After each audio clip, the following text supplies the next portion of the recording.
ನಿಜಕ್ಕೂ ಶ್ಲಾಘನೀಯ ಕಾರ್ಯ.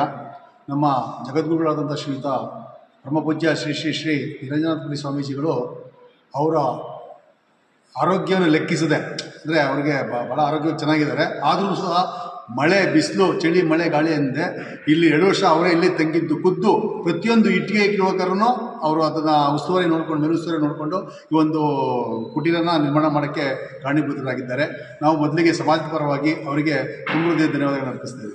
ಏಕೆಂದರೆ 2 ವರ್ಷದ ಹಿಂದೆ ಇದೇ ಮುಖ್ಯಮಂತ್ರಿಗಳು ಭೂಮಿ ಪೂಜೆಯನ್ನು ಮಾಡಿ ಈ 2 ವರ್ಷಗಳ ನಂತರ ಮತ್ತೆ ಅದೇ ಮುಖ್ಯಮಂತ್ರಿಗಳಿಂದ ಈ ಒಂದು ಲೋಕಾರ್ಪಣೆ ಭಕ್ತರ ಭಂಡಾರದ ಕುಟೀರ ಅಂತ ಹೇಳಿ ಒಂದು ಲೋಕಾರ್ಪಣೆ ಮಾಡ್ತಾ ಇದ್ದಾರೆ. ನಿಜಕ್ಕೂ ಇದು ಉದಾತ್ತವಾದಂಥ ಕಾರ್ಯ. ಯಾಕೆಂದರೆ ಬೆಂಗಳೂರಿನಲ್ಲಿ ಶಾಖಾ ಮಠ ಇರಲಿಲ್ಲ. ಯಾಕೆಂದರೆ ಸ್ವಾಮೀಜಿಗಳು ಬೆಂಗಳೂರು ಬಂದಾಗ ತಂಗಲಿಕ್ಕೆ ಬೇರೆ ಮಠಗಳನ್ನ ಆಶ್ರಯಿಸಬೇಕಾಗಿತ್ತು.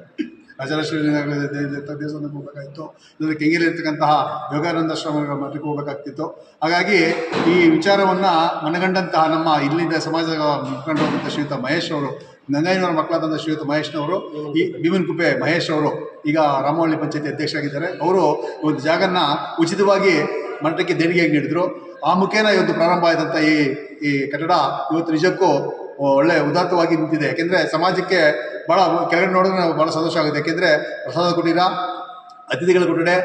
ಅತಿಥಿಗಳ ಕೊಠಡಿ, ಸಭಾಂಗಣ ಮತ್ತು ಧ್ಯಾನ ಮಂದಿರ ಇವೆಲ್ಲವೂ ಸಹ ಒಳಗೊಂಡು ಭಾಳ ಸುಸಜ್ಜಿತವಾದಂಥ ಒಂದು ಕಟ್ಟಡ ನಿರ್ಮಾಣ ಆಗಿದೆ. ಅದಕ್ಕೋಸ್ಕರವಾಗಿ ನಾವು ಪರಮ ಪೂಜ್ಯ ಶ್ರೀ ಶ್ರೀ ಶ್ರೀ ನಿರಂಜನಪುರಿ ಸ್ವಾಮೀಜಿಗಳಿಗೆ ಆಭಾರಿಗಳಾಗಿದ್ದೇವೆ. ಯಾಕೆಂದರೆ ಸಮಾಜಕ್ಕೆ ಗುರಿ ಇದ್ದರೆ ನಾವು ಗುರು ಇರಬೇಕು.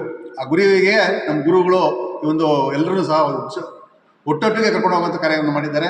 ಅದರಲ್ಲಿ ನಾವು ಸಹ ಸಂತೋಷ ಪಡ್ತೀವಿ ಸರ್. ನಿಮ್ಮ ಸರ್ ಖಂಡಿತ. ಯಾಕೆಂದರೆ ಇದು ಎಲ್ರಿಗೂ ಸಂತೋಷವಾದಂಥ ವಿಚಾರ.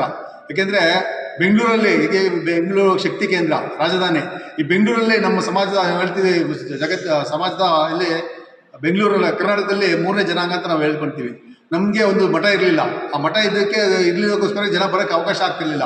ಈ ಒಂದು ಮಠ ಮಾಡಿದಕ್ಕೋಸ್ಕರವಾಗಿ ಇನ್ನು ಜನ ಹೆಚ್ಚಿನ ಸಂಖ್ಯೆಯಲ್ಲಿ ಬಂದು ಈ ಒಂದು ಮಠಕ್ಕೆ ನಡ್ಕೋತಾರೆ ಅಂತ. ಸರ್ ತಮ್ಮ ಹೆಸರು? ನನ್ನ ಹೆಸರು ತ್ಯಾಗರಾಜ್ ಅಂತೇಳಿ, ಜಂಟಿ ಕಾರ್ಯದರ್ಶಿ, ಮಾಜಿ ಜಂಟಿ ಕಾರ್ಯದರ್ಶಿ, ಕರ್ನಾಟಕ ಪ್ರದೇಶ ಕುರುಬರ ಸಂಘ.